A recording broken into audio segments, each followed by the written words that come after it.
John Podesta served as White House Chief of Staff to President Clinton, a counselor to President Obama, joins me now. John, thanks very much for being with us. Well, certainly when you were the Chief of Staff in the final days of the Clinton administration, there were controversies over pardons, Mark Rich, other friends, associates of the president, nothing that involved the president himself and anything that could be called obstruction of justice, and certainly nothing involving an offspring of the president. Correct.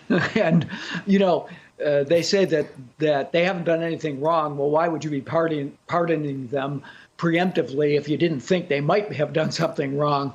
But, from the day I think Donald Trump took his hand off the Bible to today, he's abused the justice system. He started by interfering in the Mike Flynn investigation. Of course, General Flynn pleaded guilty twice to lying to the FBI. He just pardoned him. It went on and on and on through the course of his presidency, up through and including the incidents that surrounded his impeachment. So I think we should expect nothing less from him. It's always been about protecting his own personal interests at the expense of the public interest. John, I want to turn to the confirmation battles ahead with this Republican, immediate criticism of the OMB nominee, Neera Tanden, because of her past tweets. Joe Biden was asked about this by Tom Friedman last night in an interview that published today. And he said that the president-elect said that would disqualify almost every Republican senator and 90% of the administration. But by the way, she's smart as hell. Yeah, I think they're going to pick a couple of people just to fight over no matter what. You've worked so closely with Neera Tanden. You know how qualified she is. Let's talk about that and what you see as these battles before anyone has even been vetted. Sure. She's worked in two presidential administrations. She runs the Center for American Progress, which, of course, I founded, and I've been a close colleague of hers for more than 20 years. She's a brilliant policy analyst. She's quite creative. She's a person of her word. I think that if Republican senators would actually sit down and talk to her, they'd find someone who they could have an honest relationship, work with. She, as I said, she knows the depth and breadth of the federal government, having worked both in the Clinton White House and then as one of the early architects of the Affordable Care Act. So she's highly qualified for this position. Most of the people who have looked at and worked with her know the depth of her intelligence, her expertise, her creativity. The country's in a lot of trouble, and we need people like Neera who are dedicated to finding solutions to the problems that we're facing. And, if the biggest thing they can hold against her is mean tweets, it's just remarkable hypocrisy on behalf of the Republican senators. And it does seem to be a new standard, given the fact that legitimate policy differences used to be what people would object to.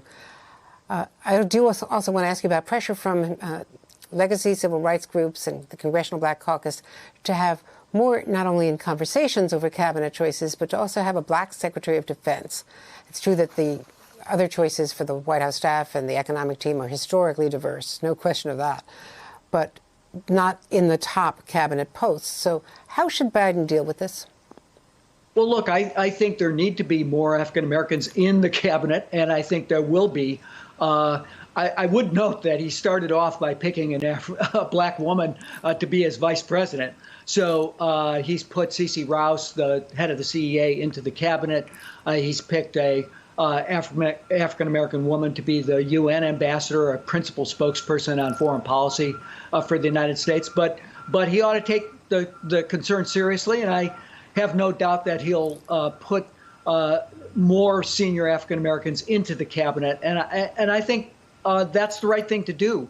That is the core of his base. He's promised that he would have a administration that looked like America, and that he remember who he, as he said, I think the night that he gave his speech after the race had been called, said, he remembered who brought him to the dance. So I expect we'll see that forthcoming, whether that's defense, the attorney general, other senior cabinet roles, we'll have to wait and see. But I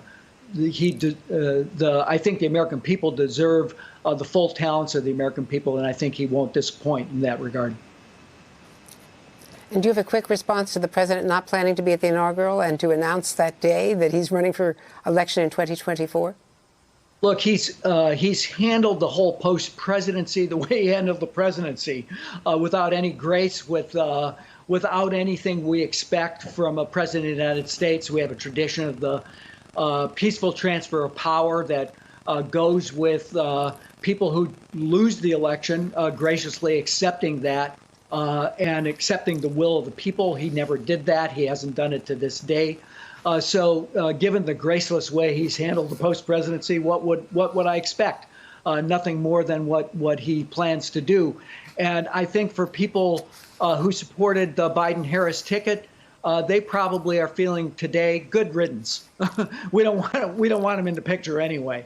So I think that President Biden, Vice President Harris can handle the inauguration with or without Donald Trump. Hey there, I'm Chris Hayes from MSNBC. Thanks for watching MSNBC on YouTube. If you want to keep up to date with the videos we're putting out, you can click subscribe just below me or click over on this list to see lots of other great videos.